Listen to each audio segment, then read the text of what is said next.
창립 50주년 기념식 무대 위 축하 박수가 쏟아지는 가운데 정희가 거대한 꽃다발을 받아든다. 꽃을 옮기려던 순간 바닥으로 떨어지는 종이 한 장을 발견한다. 떨어진 종이를 펼쳐보는데 정희의 얼굴이 창백해진다. 20년 전 내 아들 준석이를 함정에 빠뜨렸던 바로 그 인물. 정희의 손이 미세하게 떨리며 축하 분위기 속에서도 혼자만 깊은 충격에 빠져 있다. 이야기를 시작하기 전에 무료 버튼인 구독과 좋아요를 눌러주세요. 오늘 하루 좋은 일이 올 거예요. 서울 중심가 한복판에 우뚝 선 한송타워 최고층. 새벽 5시부터 불이 켜진 회장실에서 윤정희는 오늘도 어김없이 하루를 시작하고 있었습니다. 72살의 나이에도 불구하고 정희의 등은 곧게 펴져 있었고 회색빛 머리를 단정히 쪽진 모습에서는 여전히 카리스마가 느껴졌습니다. 정희는 창밖으로 보이는 서울 시내를 바라보며 깊은 숨을 들이마셨습니다. 50년 전 남편 윤기철과 함께 작은 사무실에서 시작했던 한송그룹이 이제는 대한민국 재계 1위의 자리까지 올라왔습니다. 하지만 그 영광의 뒤편에는 아무도 모르는 깊은 상처가 자리하고 있었습니다. 회장님, 창립 50주년 기념식 최종 점검 자료입니다. 비서 민정이 두꺼운 파일을 정중히 내려놓으며 말했습니다. 민정은 정희 곁에서 10년째 일하고 있는 유능한 비서였습니다. 정희보다 30살이나 어렸지만 정희만큼이나 완벽주의자였고 세심했습니다. 정희는 안경을 쓰고 꼼꼼히 자료를 훑어보기 시작했습니다. 참석자 명단부터 행사 진행 순서, 축사 내용, 기념품 준비 상황까지 모든 것이 완벽해야 했습니다. 국내외 주요 인사들 참석 확정 명단이네요. 정희는 페이지를 넘기며 중얼거렸습니다. 정치계, 재계, 학계 인사들이 이렇게 많이 참석한다니 감회가 새롭습니다. 민정이 조심스럽게 말했습니다. 정희는 잠시 손을 멈추고 창밖을 바라보았습니다. 50년이라는 세월이 주마등처럼 스쳐 지나갔습니다. 신혼 시절 남편과 함께 밤새워 사업 계획을 세우던 모습, 첫 계약을 따냈을 때의 기쁨, 회사가 점점 커져갈 때의 보람, 그리고 가장 아픈 기억까지도 말입니다. 어머니가 세운 이 회사에서 일하는 것이 자랑스럽습니다. 어린 시절 준석이 했던 말이 갑자기 떠올랐습니다. 준석은 정희의 외아들이었습니다. 똑똑하고 성실했으며 무엇보다 정희를 존경하고 사랑했던 아이였습니다.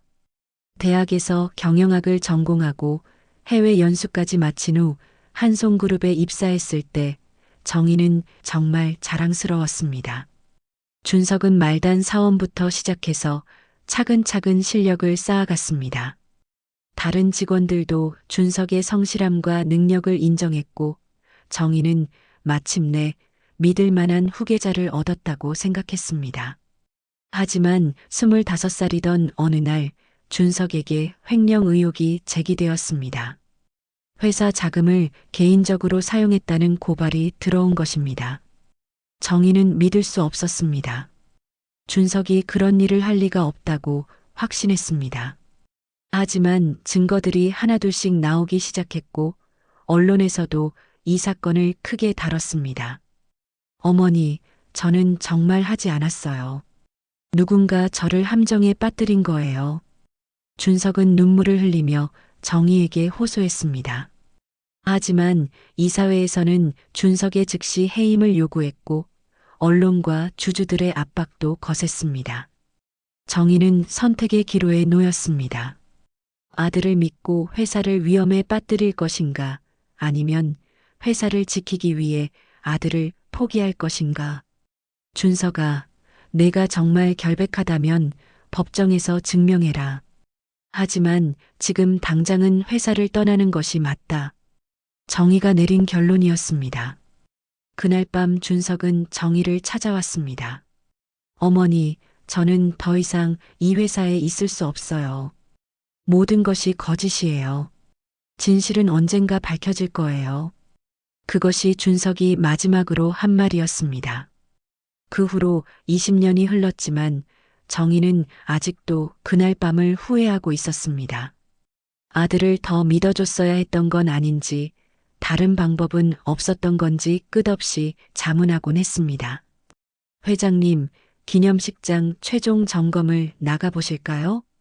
민정의 목소리가 정희의 생각을 현실로 돌려놓았습니다. 정희는 고개를 끄덕이고 자리에서 일어났습니다. 오늘은 한송그룹의 가장 중요한 날 중 하나였습니다. 개인적인 감정에 휩싸일 시간은 없었습니다. 기념식장으로 향하는 엘리베이터 안에서 정희는 거울에 비친 자신의 모습을 바라보았습니다. 주름이 깊어졌지만 여전히 단단해 보이는 얼굴, 회색빛 머리 사이사이로 보이는 세월의 흔적들. 하지만 그 눈 속 깊은 곳에는 아무도 모르는 외로움과 그리움이 숨어 있었습니다. 정희는 작은 한숨을 내쉬고는 다시 완벽한 회장의 표정을 지었습니다. 한송그룹 창립 50주년. 정희에게는 자랑스러운 성과이자 동시에 쓸쓸한 기념일이기도 했습니다. 함께 이 순간을 나누고 싶었던 남편과 아들이 더 이상 곁에 없었기 때문입니다. 그래도 정희는 오늘도 내일도 이 자리를 지킬 것입니다. 그것이 자신이 선택한 길이자 짊어져야 할 운명이라고 믿고 있었으니까요. 한송그룹 본사 대강당은 화려한 꽃장식과 축하 현수막으로 가득 찼습니다. 500명이 넘는 하객들이 자리를 채우고 있었고 무대 위에는 정희를 비롯한 임원진들이 나란히 앉아 있었습니다. 존경하는 내외빈 여러분, 한송그룹 창립 50주년 기념식을 시작하겠습니다. 사회자의 우렁찬 목소리가 강당 전체에 울려 퍼졌습니다. 정희는 단상에서 내려다 보이는 수많은 사람들을 바라보며 감회에 젖었습니다. 정치인, 기업인, 학자, 언론인들이 모두 한송그룹의 50주년을 축하하기 위해 이 자리에 모였습니다. 하지만 정희의 마음 한편에는 여전히 공허함이 자리하고 있었습니다. 가장 축하받고 싶었던 사람들은 이 자리에 없었기 때문입니다. 이제 축하 꽃다발 전달 순서입니다. 사회자의 안내에 따라 각계각층의 인사들이 차례로 무대에 올라와 꽃다발을 전달했습니다. 정치인들의 꽃다발, 협력업체들의 꽃다발, 직원 대표들의 꽃다발까지 정희는 일일이 꽃다발을 받으며 정중하게 인사했습니다. 마지막 꽃다발이 전달될 때였습니다. 익명의 축하객으로부터 전달된 특별한 꽃다발입니다. 진행 요원이 거대한 꽃다발을 정희 앞으로 가져왔습니다. 일반적인 축하 꽃다발보다 훨씬 큰 규모였고 붉은 장미와 흰 백합이 화려하게 어우러져 있었습니다. 정희는 미소를 지으며 꽃다발을 받아들었습니다. 정말 아름답네요. 익명이라니 누가 보내주신 걸까요? 정희가 주변 사람들에게 말하자 모두들 웃으며 박수를 쳤습니다. 강당은 따뜻한 박수 소리와 축하 인사로 가득 찼습니다. 정희는 꽃다발을 조금 옮겨 잡으려고 했습니다. 생각보다 무거워서 한 손으로는 들기가 어려웠기 때문입니다. 그런데 그 순간 꽃 사이에서 하얀 종이 한 장이 바닥으로 떨어졌습니다. 정희는 순간 당황했지만 아무도 눈치채지 못한 것 같아 안도했습니다. 박수 소리가 워낙 컸고 모든 사람들이 축하 분위기에 취해 있었기 때문입니다. 정희는 자연스럽게 몸을 숙여 종이를 주워들었습니다. 언뜻 보기에는 그냥 꽃집에서 사용하는 포장지처럼 보였습니다. 하지만 종이를 펼쳐본 정희의 얼굴은 순간 굳어졌습니다. 그것은 계약서였습니다. 그것도 정식으로 작성된 법적 효력이 있어 보이는 계약서였습니다. 정희는 급히 계약서의 내용을 훑어보았습니다. 한송그룹과 대성종합상사 간의 독점 공급 계약서라는 제목이 보였습니다. 그리고 계약 당사자란에 적힌 이름을 본 순간 정희의 심장이 멎을 것 같았습니다. 대성종합상사 대표이사 박민수. 20년 전 준석을 함정에 빠뜨렸던 바로 그 인물의 이름이었습니다. 정희의 손이 미세하게 떨렸습니다. 박민수는 한때 한송그룹의 영업팀장이었습니다. 준석과 같은 부서에서 일했고 준석보다 5살 많은 선배였습니다. 준석이 횡령 혐의를 받게 된 것도 박민수의 증언 때문이었습니다. 박민수는 법정에서 준석이 회사 자금을 개인적으로 사용하는 것을 목격했다고 증언했습니다. 그 증언이 결정적인 증거가 되어 준석은 회사를 떠날 수밖에 없었습니다. 회장님, 괜찮으십니까? 민정이 조심스럽게 물었습니다. 정희의 얼굴이 갑자기 창백해진 것을 눈치챈 것입니다. 아무것도 아니에요. 꽃향이 너무 진해서 조금 어지러웠을 뿐입니다. 정희는 재빨리 계약서를 꽃다발 속에 숨기며 대답했습니다. 하지만 마음속으로는 온갖 생각들이 소용돌이치고 있었습니다. 박민수가 왜 지금 나타난 것일까? 이 계약서는 무엇을 의미하는 것일까? 그리고 왜 이런 방식으로 전달한 것일까? 축하 행사가 계속 진행 중입니다. 회장님의 기념사 순서입니다. 사회자가 정희를 무대 중앙으로 안내했습니다. 정희는 마이크 앞에 섰지만 머릿속은 복잡했습니다. 준비해온 기념사 내용이 기억나지 않았습니다. 존경하는 내외빈 여러분. 정희는 떨리는 목소리로 말을 시작했습니다. 한송그룹이 50년의 세월을 걸어오는 동안 하지만 계속해서 박민수와 계약서 생각이 머릿속을 떠나지 않았습니다. 정희는 간신히 기념사를 마쳤고 하객들은 뜨거운 박수를 보냈습니다. 행사가 끝난 후 정희는 서둘러 회장실로 돌아왔습니다. 민정도 뒤따라 들어왔습니다. 회장님, 정말 괜찮으십니까? 기념사 하실 때 많이 긴장하신 것 같았는데. 민정 씨, 잠깐 나가 있어 주시겠어요? 혼자 생각할 시간이 필요합니다. 정희는 조심스럽게 말했습니다. 민정이 나간 후 정희는 꽃다발에서 계약서를 꺼내 자세히 살펴보았습니다. 계약 내용은 한송그룹이 대성종합상사에 독점 공급권을 주는 것이었습니다. 계약약 금액은 무려 500억 원에 달했습니다. 하지만 정희는 이런 계약을 체결한 기억이 없었습니다. 더욱 놀라운 것은 계약서에 정희의 서명과 도장이 찍혀 있다는 것이었습니다. 이게 대체 무슨 일이지? 정희는 중얼거리며 계약서를 다시 한번 꼼꼼히 살펴보았습니다. 서명은 분명 정희의 것과 흡사했고 도장도 정희가 평소 사용하는 것과 같아 보였습니다. 하지만 정희는 확신했습니다. 자신은 절대로 이런 계약서에 서명한 적이 없다고 말입니다. 특히 박민수와는 더더욱 그랬습니다. 정희는 깊은 한숨을 내쉬며 창밖을 바라보았습니다. 50주년 기념일이 이렇게 불길한 징조로 시작되다니. 과연 이것이 우연의 일치일까? 아니면 누군가의 계획된 음모일까? 정희의 마음속에는 불안과 의혹이 짙게 드리워지기 시작했습니다. 정희는 계약서를 다시 한번 들여다보며 손가락으로 서명 부분을 문질렀습니다.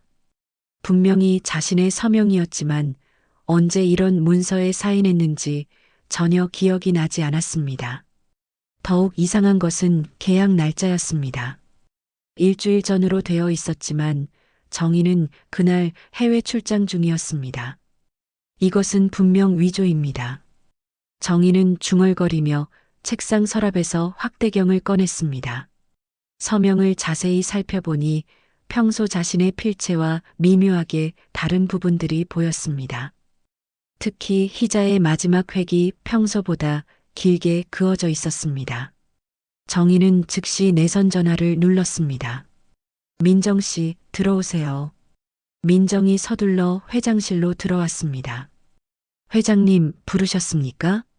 민정 씨, 지금 당장 대성종합상사에 대해 조사해 주세요. 대표이사 박민수라는 사람의 최근 동향도 함께요. 정희의 목소리에는 평소보다 날카로운 긴장감이 묻어 있었습니다. 민정은 정희의 심각한 표정을 보고 더 이상 묻지 않았습니다. 알겠습니다. 얼마나 급하신지요?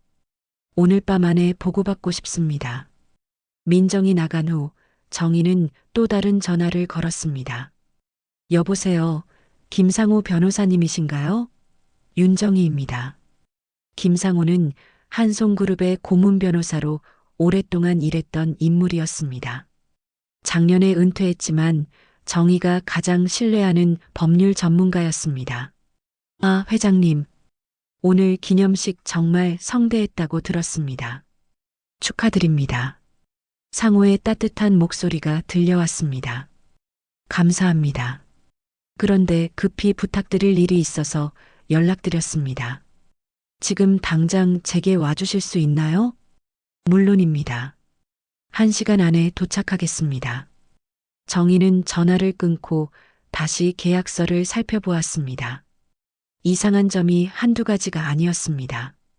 계약서의 용지도 한송그룹에서 평소 사용하는 것과 달랐고 도장의 색깔도 미묘하게 다른 것 같았습니다. 그때 회장실 문이 조용히 열렸습니다. 실례합니다. 목소리의 주인은 청소부 혜수였습니다. 50대 중반으로 보이는 혜수는 한송그룹에서 10년째 야간 청소를 담당하고 있었습니다. 평소 말수가 적고 조용한 성격이었지만 일 처리는 꼼꼼하고 성실했습니다. 아, 혜수 씨. 지금은 좀. 정희가 말을 하려던 순간 혜수의 시선이 책상 위의 계약서에 머물렀습니다. 혜수의 얼굴에 순간 미묘한 표정이 스쳤습니다. 놀람인지 아니면 다른 감정인지 알 수 없는 복잡한 표정이었습니다. 죄송합니다. 나중에 청소하겠습니다. 혜수는 서둘러 몸을 돌려나가려 했습니다. 잠깐요, 혜수 씨. 정희가 혜수를 불러 세웠습니다. 혹시 이 계약서를 본 적이 있나요? 혜수는 잠시 머뭇거리더니 고개를 저었습니다. 아니요, 처음 봅니다. 하지만 혜수의 목소리에는 확신이 없어 보였습니다. 정희는 혜수의 반응이 이상하다고 느꼈지만 더 이상 추궁하지는 않았습니다. 혜수가 나간 후 정희는 다시 깊은 생각에 빠졌습니다. 왜 하필 오늘, 그것도 50주년 기념식 날에 이런 일이 벌어진 것일까? 그리고 박민수는 지금 무엇을 노리고 있는 것일까? 1시간 후 김상호가 회장실에 도착했습니다. 70대의 상호는 여전히 정정한 모습이었고 날카로운 눈빛을 유지하고 있었습니다. 회장님, 무슨 일이신지요? 정희는 계약서를 상호에게 건네주었습니다. 이것을 보세요. 오늘 기념식에서 발견한 건데 제가 서명한 기억이 전혀 없습니다.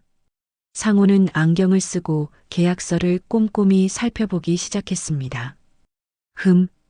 일단 외형상으로는 정식 계약서의 형태를 갖추고 있군요.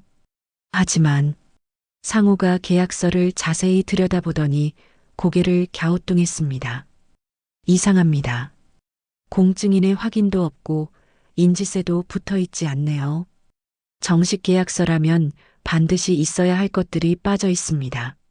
그럼 이것은 위조된 것인가요? 가능성이 높습니다. 하지만 더 정확한 판단을 위해서는 전문 감정이 필요할 것 같습니다. 상호는 계약서를 다시 한번 살펴보며 말했습니다. 그런데 회장님, 이 박민수라는 사람, 어디서 들어본 이름인데요? 정희의 얼굴이 어두워졌습니다. 20년 전 준석이 사건 때의 그 박민수입니다. 상호의 표정이 급변했습니다. 아, 그 박민수 말씀이시군요. 그럼 이것은 단순한 사기가 아닐 수도 있겠네요. 무슨 뜻인가요? 복수일 가능성이 있습니다. 20년 전 사건의 진실을 아는 사람이 있다면 상호의 말이 채 끝나기 전에 정희의 휴대폰이 울렸습니다. 민정에게서 온 문자 메시지였습니다. 회장님, 급히 보고 드릴 일이 있습니다. 지금 올라가겠습니다. 몇 분 후 민정이 급한 걸음으로 들어왔습니다. 회장님, 대성종합상사 조사 결과입니다. 민정의 목소리에는 긴장감이 묻어 있었습니다. 박민수는 현재 대성종합상사의 대표이사가 맞습니다. 그런데 민정이 잠시 말을 멈췄습니다. 그런데 뭔가요? 박민수가 최근 한송그룹과의 비밀 협상을 진행하고 있다는 소문이 업계에 돌고 있습니다. 정희와 상호는 동시에 놀란 표정을 지었습니다. 그게 무슨 말인가요? 저는 그런 협상을 진행한 적이 없는데요. 그것이 문제입니다. 협상이 이미 막바지 단계에 있다는 이야기까지 나오고 있습니다. 민정의 보고를 들은 정희는 점점 더 큰 음모의 냄새를 맡기 시작했습니다. 누군가 자신을 모르게 한송그룹의 이름으로 비밀 거래를 진행하고 있는 것 같았습니다. 정희는 깊은 한숨을 내쉬며 창밖을 바라보았습니다. 평온했던 50주년 기념일이 이제는 전쟁의 서막처럼 느껴졌습니다. 다음 날 아침 정희는 평소보다 일찍 회사에 도착했습니다. 밤새 잠을 제대로 이루지 못한 탓에 눈가에는 피로가 역력했지만 눈빛만큼은 여전히 날카로웠습니다. 어젯밤 상호와 함께 계약서를 다시 검토한 결과 위조 가능성이 더욱 확실해졌습니다. 하지만 정희를 더욱 불안하게 만드는 것은 민정이 가져온 업계 소문이었습니다. 회장님, 어제 지시하신 추가 조사 결과를 가져왔습니다. 민정이 두꺼운 파일을 들고 회장실로 들어왔습니다. 정희는 즉시 파일을 받아들고 내용을 살펴보기 시작했습니다. 대성종합상사와 한송그룹의 협상이 이미 한 달 전부터 시작되었다는 증언이 여러 곳에서 나오고 있습니다. 민정이 조심스럽게 보고했습니다. 심지어 일부 협력업체에서는 이미 계약 체결을 기정사실로 받아들이고 있습니다. 정희의 손이 미세하게 떨렸습니다. 한 달 전이라면 자신이 해외 출장을 다녀오기 직전이었습니다. 누가 이런 협상을 진행했다는 거죠? 그것이 가장 이상한 부분입니다. 모든 협상이 한송그룹 회장 직속으로 진행되었다고 하는데 구체적으로 누가 담당했는지는 아무도 모릅니다. 정희는 파일을 넘기며 더 자세한 내용을 확인했습니다. 협상 장소, 시간, 참석자 명단까지 상세하게 기록되어 있었지만 정희는 그 어떤 것도 기억나지 않았습니다. 민정 씨, 혹시 우리 회사 내부에서 이런 협상에 관여한 사람이 있을까요? 그것도 조사해 봤는데 영업팀이나 기획팀 어느 누구도 이런 협상에 대해 알고 있지 않다고 합니다. 민정의 대답을 들은 정희는 점점 더 혼란스러워졌습니다. 도대체 누가 왜 이런 일을 벌이고 있는 것일까? 그때 내선 전화가 울렸습니다. 회장님, 김상우 변호사님께서 급한 일이 있다며 지금 올라오고 계십니다. 접수 직원의 목소리였습니다. 몇 분 후 상우가 긴급한 표정으로 회장실에 들어왔습니다. 회장님, 큰일입니다. 상우의 목소리에는 평소와 다른 긴장감이 배어 있었습니다. 20년 전 준석 씨 사건 기록을 다시 검토해 봤는데 심각한 문제를 발견했습니다. 정희는 즉시 민정에게 나가 있으라고 손짓한 후 상호의 말에 집중했습니다. 어떤 문제를 발견하신 건가요? 당시 재판 기록을 다시 살펴보니 박민수의 증언에 모순이 있습니다. 상호는 가져온 서류를 정희 앞에 펼쳐놓았습니다. 박민수는 법정에서 준석 씨가 회사 자금을 인출하는 것을 목격했다고 증언했습니다. 그게 결정적인 증거가 되어 준석이 회사를 떠나게 된 거죠. 맞습니다. 하지만 문제는 박민수가 증언한 날짜와 시간에 그는 출장 중이었다는 기록이 있습니다. 정희의 눈이 커졌습니다. 무슨 말씀이세요?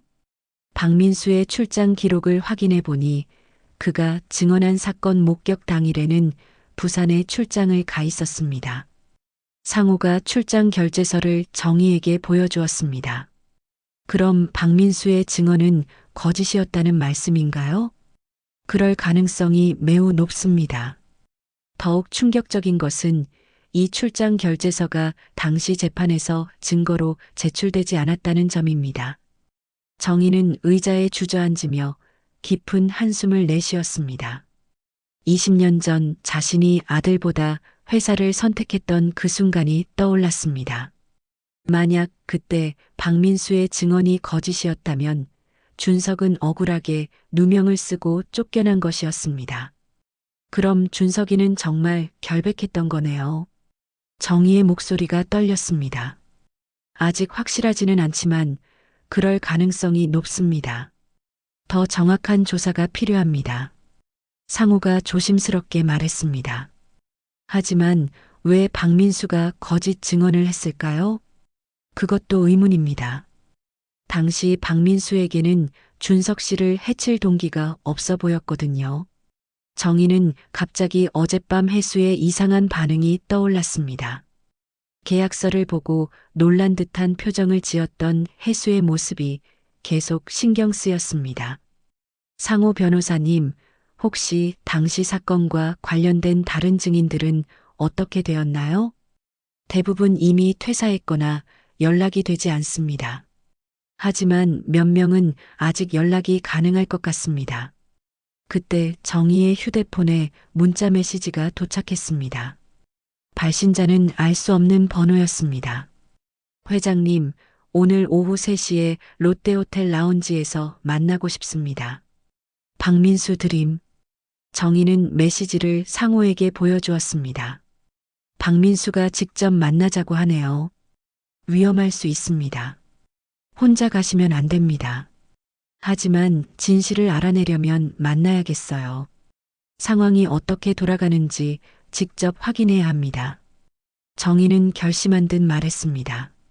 상호는 잠시 고민하더니 고개를 끄덕였습니다. 그럼 제가 함께 가겠습니다.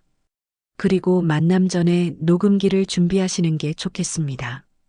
점심시간이 지나고 정희는 롯데호텔로 향했습니다. 상호도 함께 동행했지만 박민수를 자극하지 않기 위해 멀리 떨어진 자리에 앉기로 했습니다. 오후 3시 정각, 정희는 호텔 라운지에 도착했습니다. 박민수는 이미 구석 테이블에 앉아 있었습니다. 20년 만에 다시 본 박민수는 많이 늙어 있었지만 여전히 날카로운 눈빛을 유지하고 있었습니다. 회장님, 오랜만입니다. 박민수가 일어나 정중히 인사했습니다. 박민수 씨, 왜 저를 만나자고 한 건가요? 정희는 단도직입적으로 물었습니다. 단도직입적으로 말씀드리겠습니다. 저는 20년 전 진실을 알고 있습니다. 박민수의 말에 정희의 심장이 빨리 뛰기 시작했습니다. 그리고 그 진실을 세상에 공개할 준비가 되어 있습니다. 박민수의 입가에 미묘한 미소가 스쳤습니다. 정희는 이제야 자신이 거대한 함정에 빠져들고 있다는 것을 깨달았습니다. 무슨 진실을 말하는 건가요? 정희는 최대한 침착한 목소리로 물었지만 속으로는 불안감이 치솟고 있었습니다. 박민수는 커피를 한 모금 마신 후 천천히 입을 열었습니다. 20년 전 준석 씨는 정말 결백했습니다. 정희의 손이 컵을 쥔 채로 굳어졌습니다. 횡령은 다른 사람이 저질렀고 준석 씨는 그것을 우연히 발견했을 뿐이었습니다. 그럼 당신이 법정에서 한 증언은 거짓이었습니다. 박민수가 담담하게 인정했습니다. 누군가의 지시를 받고 거짓 증언을 한 것입니다. 정희는 머리가 어지러지해지는 것을 느꼈습니다. 그럼 자신이 20년 동안 아들에게 씌운 누명이었다는 말인가? 누구의 지시였나요? 그것은 아직 말할 수 없습니다. 하지만 조건만 맞는다면 모든 것을 공개할 용의가 있습니다. 박민수의 눈빛이 날카로워졌습니다. 어떤 조건 말입니까? 간단합니다. 어제 꽃다발에 들어있던 계약서대로 진행해 주시면 됩니다. 정희는 박민수가 모든 것을 계획했다는 것을 깨달았습니다. 당신이 그 계약서를 보낸 거군요. 맞습니다. 그리고 이것은 시작에 불과합니다. 박민수가 휴대폰을 꺼내 정희에게 보여주었습니다. 화면에는 언론사 기자들의 연락처가 가득했습니다. 만약 계약을 거부하신다면 내일 아침 모든 신문 일면에 20년 전 진실이 공개될 것입니다. 정희의 얼굴이 창백해졌습니다. 준석 씨가 억울하게 누명을 쓰고 쫓겨났다는 사실, 그리고 그 뒤에 숨겨진 진짜 범인이 누구인지까지 모두 공개됩니다. 협박하는 건가요? 협박이 아니라 거래입니다. 계약서에 서명해 주시면 진실은 영원히 묻힐 것입니다. 박민수는 가방에서 새로운 계약서를 꺼내 정희 앞에 놓았습니다. 어제 본 것과 동일한 내용이었지만 이번에는 정식으로 공증까지 받을 수 있도록 준비되어 있었습니다. 500억 원이라는 금액이 부담스럽겠지만 한송그룹에게는 큰 액수가 아니죠. 정희는 계약서를 바라보며 복잡한 심정에 빠졌습니다. 이 계약서에 서명하면 아들의 명예는 영원히 회복될 수 없고 거부하면 회사와 자신의 명성에 큰 타격을 입을 것이었습니다. 시간을 좀 주시겠어요? 내일 정오까지 답변해 주시면 됩니다. 그 이후에는 모든 것이 공개됩니다. 박민수는 일어나며 명함을 테이블에 놓았습니다. 회장님이 현명한 선택을 하시리라 믿습니다. 박민수가 떠난 후 정희는 한동안 자리에서 움직일 수 없었습니다. 상우가 다가와 정희 옆에 앉았습니다. 다 들었습니다. 정말 충격적이네요. 상우 변호사님, 저는 어떻게 해야 할까요? 정희의 목소리가 떨렸습니다. 일단 회사로 돌아가서 차근차근 대응책을 세워봅시다.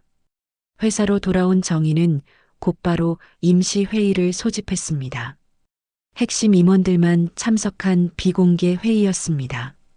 여러분, 중대한 위기 상황이 발생했습니다. 정희가 상황을 설명하자 임원들의 얼굴이 어두워졌습니다. 20년 전 사건이 다시 수면 위로 올라온다면 회사 이미지에 큰 타격이 될 것입니다. 영업 담당 상무가 걱정스럽게 말했습니다. 그래도 협박에 굴복할 수는 없습니다. 한번 시작되면 끝이 없을 것입니다. 기획 담당 전무가 반대 의견을 제시했습니다. 회의가 진행되는 동안 정희는 점점 더 고립감을 느꼈습니다. 임원들은 모두 회사의 이익만을 생각하고 있었고 준석의 명예회복에 대해서는 아무도 관심이 없어 보였습니다. 회의가 끝난 후 민정이 조심스럽게 다가왔습니다. 회장님, 죄송하지만 한 가지 말씀드릴 것이 있습니다. 무엇인가요? 사실 저는 이미 박민수 씨와 몇 차례 접촉이 있었습니다. 정희는 깜짝 놀라며 민정을 바라보았습니다. 무슨 말인가요? 한 달 전부터 박민수 씨가 저에게 연락을 해왔습니다. 한송그룹과의 협상을 원한다고 하면서요. 정희의 머릿속이 하얘졌습니다. 그럼 업계에 도는 소문들은 제가 흘린 것입니다. 박민수 씨의 지시에 따라서요. 민정의 고백에 정희는 큰 충격을 받았습니다. 가장 신뢰했던 비서가 자신을 배신한 것이었습니다. 왜 그런 일을 했나요? 박민수 씨가 저의 약점을 알고 있었습니다. 제가 회계 부정을 저질렀다는 증거를 가지고 있다고 했어요. 민정의 목소리가 떨렸습니다. 하지만 그것도 거짓이었습니다. 나중에 안 사실이지만 박민수 씨는 저를 이용하기 위해 거짓 증거를 만들어낸 것이었어요. 정희는 모든 것이 박민수의 치밀한 계획이었다는 것을 깨달았습니다. 민정을 통해 업계에 소문을 퍼뜨리고 계약서를 위조해서 압박하는 모든 것이 연결되어 있었습니다. 회장님, 정말 죄송합니다. 하지만 이제는 박민수 씨의 계획을 막을 방법이 없을 것 같습니다. 민정이 눈물을 흘리며 말했습니다. 이미 언론사들과 접촉이 끝났고 내일 정오 이후에는 모든 것이 공개될 예정입니다. 정희는 깊은 절망감에 빠졌습니다. 가장 신뢰했던 사람의 배신, 그리고 피할 수 없는 최후 통첩. 모든 것이 박민수의 손바닥 안에서 돌아가고 있었습니다. 그날 밤 정희는 회장실에 홀로 남아 고민에 빠졌습니다. 계약서에 서명할 것인가 아니면 진실의 공개를 감수할 것인가. 어떤 선택을 하든 큰 대가를 치러야 할 상황이었습니다. 정희는 창밖으로 보이는 서울의 야경을 바라보며 한숨을 내쉬었습니다. 한송그룹의 운명이 자신의 선택에 달려 있었습니다. 밤이 깊어가도 정희는 잠을 이룰 수 없었습니다. 회장실 소파에 누워 천장을 바라보며 끝없이 고민을 반복했습니다. 계약서에 서명하면 박민수의 요구대로 500억 원을 지불해야 하고 거부하면 20년 전 진실이 세상에 공개될 것이었습니다. 어느 쪽을 선택해도 큰 상처를 남길 수밖에 없는 상황이었습니다. 새벽 2시가 넘어서야 정희는 간신히 눈을 붙였습니다. 하지만 얼마 지나지 않아 회장실 문이 조용히 열리는 소리에 잠에서 깼습니다. 누구세요? 정희가 조심스럽게 물었습니다. 회장님, 저예요. 혜수입니다. 어둠 속에서 혜수의 목소리가 들려왔습니다. 혜수 씨? 이 시간에 왜? 정희가 전등을 켜자 혜수의 모습이 보였습니다. 평소와 달리 혜수의 얼굴에는 심각한 표정이 어려 있었습니다. 회장님, 그 계약서 절대 서명하시면 안 됩니다. 혜수의 목소리에는 간절함이 배어 있었습니다. 무슨 말인가요? 제가 모든 것을 알고 있습니다. 20년 전 일부터 지금까지의 모든 일을요. 정희는 혜수의 말을 이해할 수 없었습니다. 청소부인 혜수가 어떻게 그런 일들을 알 수 있단 말인가. 혜수 씨, 천천히 설명해 주세요. 저는 단순한 청소부가 아닙니다. 혜수가 주머니에서 작은 수첩을 꺼내 정희에게 보여주었습니다. 저는 20년 전 사건의 피해자 가족입니다. 수첩에는 20년 전 사건과 관련된 각종 자료들이 빼곡히 정리되어 있었습니다. 제 아버지는 당시 한송그룹 회계팀에서 일했습니다. 혜수의 목소리가 떨렸습니다. 아버지는 누군가 회사 자금을 빼돌리는 것을 발견했고 그것을 신고하려고 했습니다. 정희는 혜수의 말에 집중했습니다. 하지만 그 누군가는 아버지보다 먼저 손을 썼습니다. 준석 씨에게 모든 죄를 뒤집어 씌우고 박민수를 시켜 거짓 증언을 하게 한 것입니다. 그럼 진짜 범인은 누구인가요? 한송그룹 전 비서실장 이재호입니다. 정희는 깜짝 놀랐습니다. 이재호는 정희가 가장 신뢰했던 측근 중 한 명이었습니다. 10년 전 은퇴할 때까지 정희 곁에서 충실히 일했던 인물이었습니다. 이재호가 왜 그런 일을? 개인적인 빚 때문이었습니다. 당시 이재호는 주식 투자 실패로 큰 손실을 받고 그것을 메우기 위해 회사 자금에 손을 댔습니다. 혜수는 수첩의 페이지를 넘기며 설명을 이어갔습니다. 아버지가 이 사실을 발견했을 때 이재호는 아버지를 협박했습니다. 어떤 협박을 했나요? 아버지에게 거짓 증언을 강요했습니다. 준석 씨가 횡령했다고 증언하라고 했어요. 혜수의 눈에 눈물이 맺혔습니다. 아버지는 거부했지만 이재호는 아버지의 가족을 위협했습니다. 저와 어머니에게 해를 끼치겠다고 협박한 거예요. 정희는 충격을 받아 말을 잇지 못했습니다. 결국 아버지는 거짓 증언을 할 수밖에 없었습니다. 하지만 그 죄책감을 견디지 못해 1년 후 스스로 목숨을 끊었어요. 혜수가 흐느끼기 시작했습니다. 정희는 혜수의 어깨에 손을 올리며 위로했습니다. 그럼 당신이 우리 회사에서 일하는 이유는 진실을 밝히기 위해서였습니다. 아버지의 명예를 회복하고 준석 씨의 억울함을 풀어드리고 싶었어요. 혜수는 눈물을 닦으며 수첩의 마지막 페이지를 보여주었습니다. 거기에는 이재호와 박민수가 함께 찍은 사진이 있었습니다. 이재호와 박민수는 지금도 연락하고 있습니다.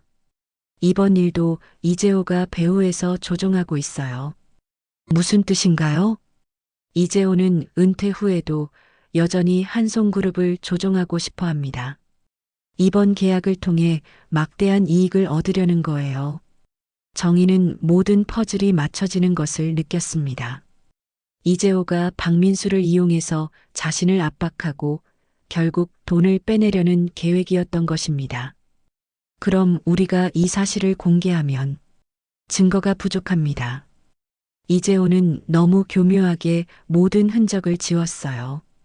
혜수가 안타까워하며 말했습니다. 하지만 방법이 있습니다. 무슨 방법인가요? 내일 계약식에서 이재호를 직접 대면시키는 겁니다. 저에게 계획이 있어요. 혜수의 눈빛이 결연해졌습니다. 이재호는 아직 제가 모든 진실을 알고 있다는 것을 모릅니다. 그것이 우리의 유일한 기회예요. 정희는 혜수의 말을 들으며 희망을 느꼈습니다. 지금까지는 박민수와 이재호의 일방적인 압박에 밀려 있었지만 이제는 반격할 기회가 생긴 것 같았습니다. 구체적으로 어떻게 할 건가요? 일단 계약식에 응하는 척 하세요. 그리고 저를 비서로 동행시켜 주세요. 혜수가 자세한 계획을 설명하기 시작했습니다. 정희는 혜수의 치밀한 계획에 감탄했습니다. 단순한 청소부로 보였던 혜수가 실제로는 이렇게 똑똑하고 용감한 사람이었다니. 알겠습니다. 혜수 씨의 계획대로 해봅시다. 정희가 결심을 굳히며 말했습니다. 하지만 위험할 수도 있어요. 이재호는 예상보다 훨씬 위험한 인물일 수 있습니다. 괜찮습니다. 진실을 밝히기 위해서라면 위험을 감수할 수 있어요. 혜수의 목소리에는 강한 의지가 담겨 있었습니다. 새벽이 밝아오면서 정희와 혜수는 내일의 계획을 최종 점검했습니다. 이제 반격의 시간이 다가오고 있었습니다. 20년 동안 숨겨졌던 진실이 마침내 세상에 드러날 날이 온 것입니다. 정희는 오랜만에 희망을 느끼며 창밖의 일출을 바라보았습니다. 다음 날 오전 11시 한송그룹 본사 회의실에는 긴장감이 감돌고 있었습니다. 박민수가 정한 시간인 정오가 1시간도 채 남지 않은 상황에서 정희는 마지막 준비를 하고 있었습니다. 혜수는 임시비서 신분으로 정희 옆에 서 있었고 김상우 변호사도 함께 자리했습니다. 회장님, 정말 이 계획이 성공할까요? 상우가 걱정스럽게 물었습니다. 해봐야 알겠지만 지금으로서는 이것이 유일한 방법입니다. 정희는 단호하게 대답했습니다.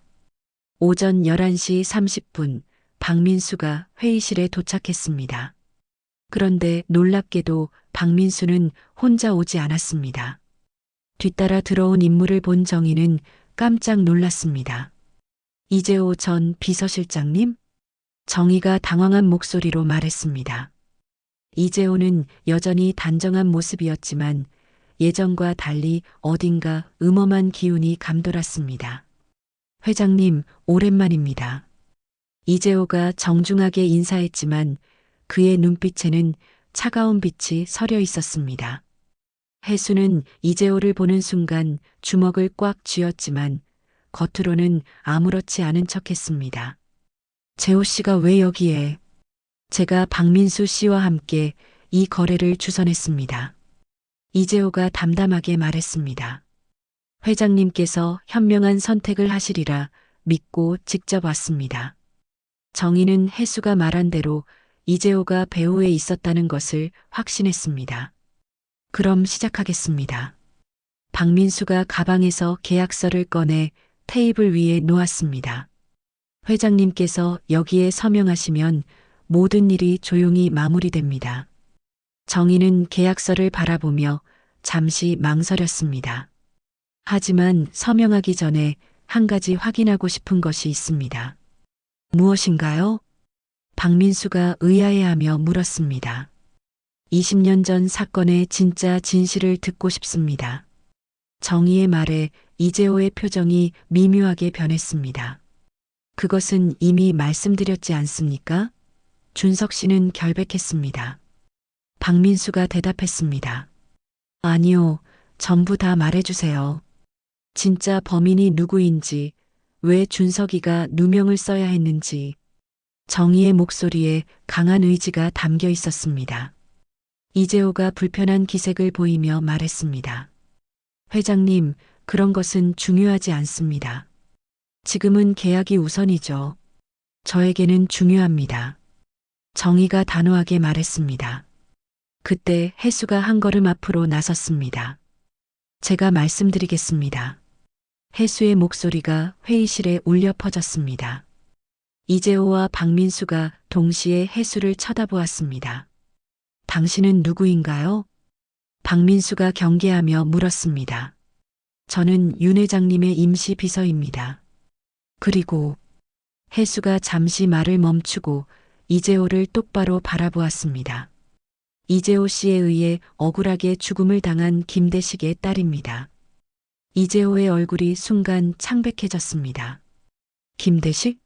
그게 누구지? 박민수가 당황하며 이재호를 바라보았습니다. 20년 전 한송그룹 회계팀에서 일했던 직원입니다. 혜수가 차분하게 설명했습니다. 이재호 씨가 회사 자금을 횡령하는 것을 발견한 증인이었죠. 무슨 헛소리를. 이재호가 황급히 말하려 했지만 혜수가 손을 들어 제지했습니다. 이재호 씨는 제 아버지를 협박해서 거짓 증언을 강요했습니다. 혜수가 가방에서 녹음기를 꺼냈습니다. 다행히 아버지는 모든 대화를 녹음해 두셨어요. 녹음기에서 이재호의 목소리가 흘러나왔습니다. 김대식, 내가 본 것은 없었던 일이야. 알겠지? 하지만 회계장부가 분명히 준석 그놈이 한 짓이라고 증언해. 그럼 너와 내 가족은 안전할 거야. 그럴 수는 없습니다. 준석 씨는 결백해요. 결백하든 말든 상관없어. 내가 입을 다물지 않으면 내 딸과 아내가 어떻게 될지 모르겠는데. 녹음 내용을 들은 모든 사람들이 충격에 빠졌습니다.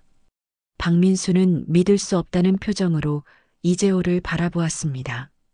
이재호, 이게 무슨 일이야? 나한테는 준석이 정말 횡령했다고 했잖아. 박민수, 진정해. 그건 이재호가 변명하려 했지만 혜수가 또 다른 증거를 꺼냈습니다. 이것은 이재호 씨의 계좌 내역입니다. 혜수가 서류를 테이블에 펼쳤습니다. 20년 전 횡령 사건 직후 이재호 씨의 계좌에 거액이 입금된 기록이 있습니다. 상우가 서류를 확인하더니 고개를 끄덕였습니다. 이것은 확실한 증거입니다. 법정에서도 충분히 통용될 수 있어요. 이재호는 이제 더 이상 변명할 수 없다는 것을 깨달았습니다. 그래, 맞다. 내가 했다. 이재호가 갑자기 소리쳤습니다. 하지만 나한테는 선택의 여지가 없었어.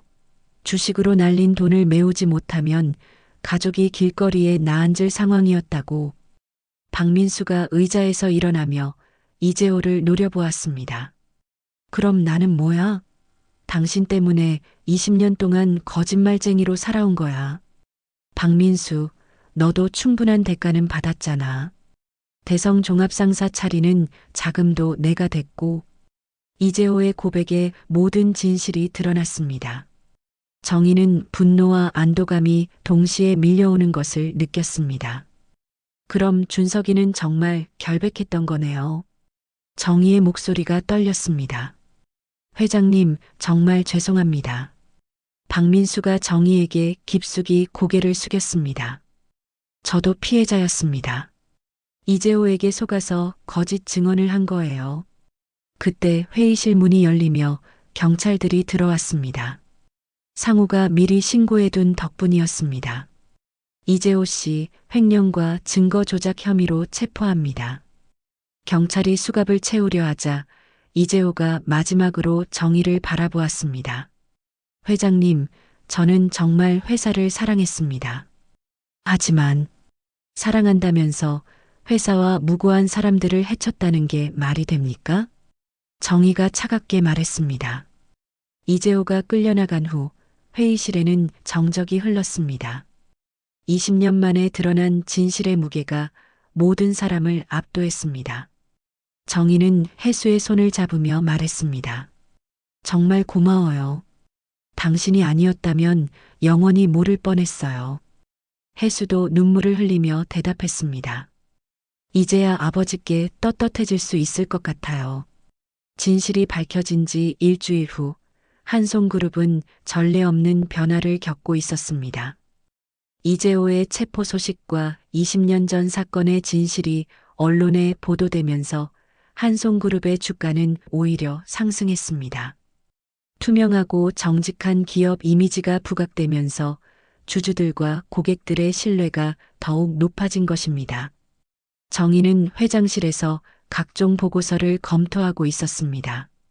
이재호 사건 수습과 관련된 업무들이 산더미처럼 쌓여 있었지만 정의의 마음은 오히려 가벼웠습니다.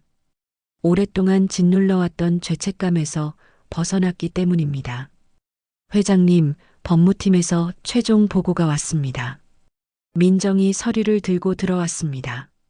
이재호 사건 이후 민정은 자신의 잘못을 진심으로 반성하며 더욱 성실하게 일하고 있었습니다. 이재호는 횡령과 증거 조작, 협박 등의 혐의로 기소되었고 박민수 씨는 피해자로 분류되어 무혐의 처분되었습니다. 정의는 고개를 끄덕이며 보고를 들었습니다.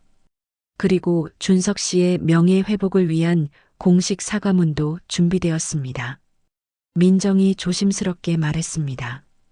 언론에 공개할 예정인데 회장님께서 검토해 보시겠어요? 정의는 사과문을 읽어보았습니다. 한송그룹이 20년 전 억울한 누명을 쓴 준석에게 공식적으로 사과하고 그의 명예를 회복한다는 내용이었습니다. 좋습니다. 이대로 진행하세요. 정의가 사과문에 서명하며 말했습니다. 그때 내선 전화가 울렸습니다. 회장님, 혜수 씨가 찾아오셨습니다. 들어오라고 하세요. 잠시 후 혜수가 회장실에 들어왔습니다. 평소 청소복 대신 단정한 정장을 입은 혜수의 모습이 새로웠습니다. 혜수 씨, 어떻게 오셨어요? 회장님께 말씀드릴 것이 있어서 왔습니다. 혜수가 정중하게 인사한 후 자리에 앉았습니다. 사실 저는 내일부터 한송그룹을 그만둘 예정입니다. 정의는 깜짝 놀라며 혜수를 바라보았습니다. 왜요? 혹시 제가 부족한 대우를 한 건가요? 아니에요. 회장님은 저를 너무 잘 대해주셨어요. 혜수가 미소를 지으며 말했습니다. 다만 저는 이제 제 인생을 살고 싶어요. 20년 동안 복수만을 생각하며 살아왔는데 이제는 아버지도 편히 쉬실 수 있을 것 같아요. 정의는 혜수의 마음을 이해했습니다. 오랫동안 한 가지 목표만을 위해 살아온 혜수에게도 새로운 시작이 필요했을 것입니다. 그럼 앞으로 뭘 하실 건가요? 고향으로 내려가서 작은 식당을 차릴 생각입니다. 아버지가 생전에 하고 싶어 하셨던 일이에요. 혜수의 눈에 희망의 빛이 서려 있었습니다. 하지만 혜수 씨를 보내기가 아쉽네요. 혜수 씨가 아니었다면 진실을 밝힐 수 없었을 텐데. 정의가 진심으로 말했습니다. 회장님께서 용기를 내주셨기 때문에 가능한 일이었어요. 혜수가 가방에서 봉투 하나를 꺼내 정의에게 건넸습니다. 이것은 아버지가 남기신 편지입니다.